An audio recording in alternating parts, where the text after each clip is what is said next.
Why pay for anything when you can get it for free? No, really, free stuff in grad school is amazing.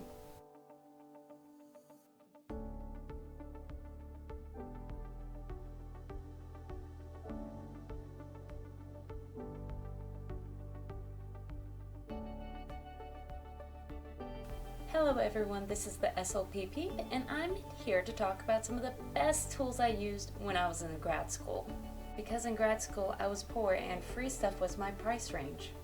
Now, as before, the content I talk about on these videos are more geared towards speech-language pathology, but they can be generalized for most anything as well.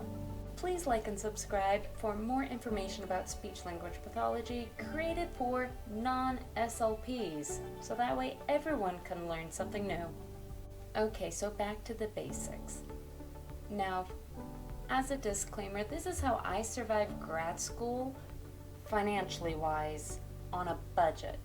And I'm not a CPA, I'm not an accounting person, or whatever acronym they use. I'm not promoting any people or organization. These are just things I found in grad school that happened to help me the most. In all honesty, anyone can use these things. It's not just for SLPs in grad school. These come in no order whatsoever. They're just the first things that popped in my head. With all of that being said, here are the top 8 things that have helped me when I was in school. Number 1. Yard sales, garage sales, moving sales, and all sorts of sales. First off, yes, you can get clothes, you can get toys, you can get so much good stuff from these things. And just because it is a lot cheaper, and sometimes they throw in free stuff as well, it doesn't mean you have to take it all. You can be picky, just realize you're not going to get everything all in one go. Now, depending on where you live may depend on what each of these terms mean and which one is more popular and where you live. That's okay. Figure out what works in your neighborhood and where you live, and it's all good to go. But I will let you know something. If I can find a lightsaber, a mini piano, a toy ship, and what's the other thing called? Busy track bead things for $3? Oh yeah, I was so going for it. Number 2, a slow cooker. You may be thinking I'm a little insane for this one. Yeah. A slow cooker is not what a lot of people have in mind, but let me explain myself here. Growing up, my family has always had a slow cooker, and it's what we usually do a handful of our meals in. So I'm used to them. Now, the reason why I suggest this for grad school is for very similar reasons. I'm used to them, and you can get a good meal in. There will be some mornings where I just put in a soup mix, add in water, and I set it to the side, plugged in, turned on, and by the time I came home 6-8 hours later, I would have soup ready for me. I found other recipes of things I can make at home for fairly cheap, or I buy pre-made ingredients, which would then end up being pretty cheap, and I made new things in the slow cooker. Also, if the class decided to have a potluck, I didn't have to think that much. I could bring in a soup or mac and cheese, or I could combine with someone and have things warm in my slow cooker with a meal somebody else made.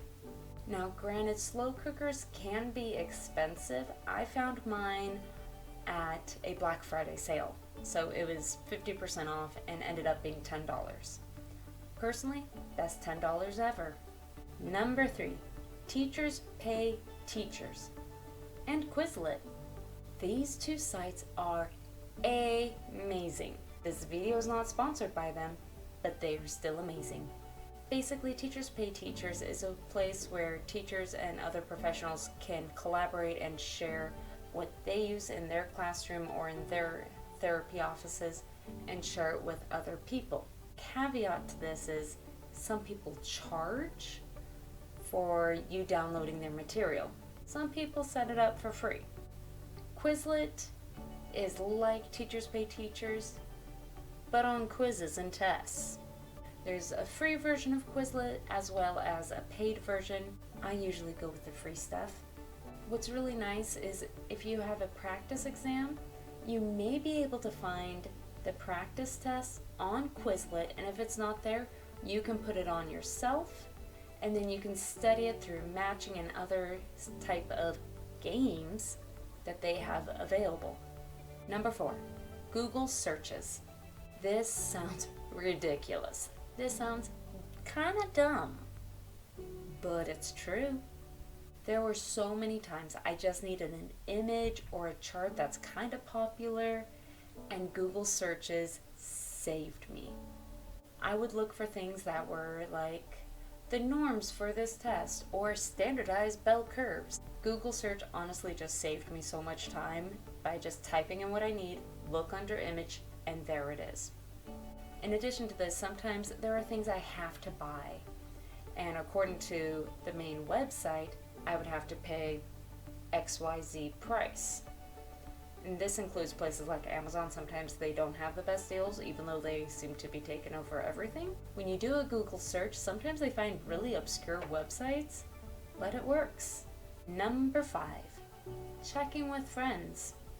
I know I said this is a video of cheap and free resources. Friends are also cheap, and they're usually free. When I've worked with adult clients, I would usually pick the brains of my friends who love working with adults. When my friends had to work with the pediatric population, they usually picked my head. I would share with them some of the tools I had, and they would give me the tools they had. Whether it was ideas for activities and games, or I don't like using worksheets, so no, not necessarily worksheets, but particular types of games or a particular activity that adults or children seem to enjoy. We usually collaborated together and figured out how we can play to our strengths while also getting the work done. When you collaborate with others, even if they're not necessarily your friend group, you get to learn more nonetheless. And who knows, maybe they have a toy or an activity that would work great, and that way you don't have to buy it, but you could just borrow it from them for a short period of time. Number 6, lamination sheets. This one also sounds really ridiculous, but hear me out. The moment the students found out that not only the university had a laminator, but they also provided some lamination sheets for the students, the lamination sheets were gone. So the school had a laminator. I would like things laminated because they last longer and I don't have to spend all the time printing and cutting the same things over and over again. I ended up buying my own lamination sheets. I also kind of hid them from a lot of students, but I bought them. I was able to cut it, laminate it, and keep it consistently throughout. It made things look more professional, and they were able to last for multiple clients. I still use my laminator, not as much, partially because we now have an aide at my job and they do the lamination. Number 7, Amazon, but not Prime. Some people love Prime, and I'm not one of them. It is nice getting your packages quickly, but usually I don't care about getting it quickly, I just care that it's coming. Granted, if you know you are a procrastinator and you know you need something now or tomorrow or the next day, maybe Prime is for you. Me, I like to prepare things well in advance. So when I order things, I try and give myself a week of wiggle room. The most I ever waited for an order was about 7 days.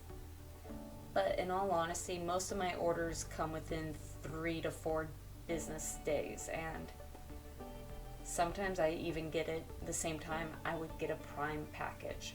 So if you can live without it, you can save yourself that expense, which is really nice because usually Amazon does have a free shipping option. If you cannot live without Prime, then it's most likely going to be worth it for you. Number 8, no cost outlets.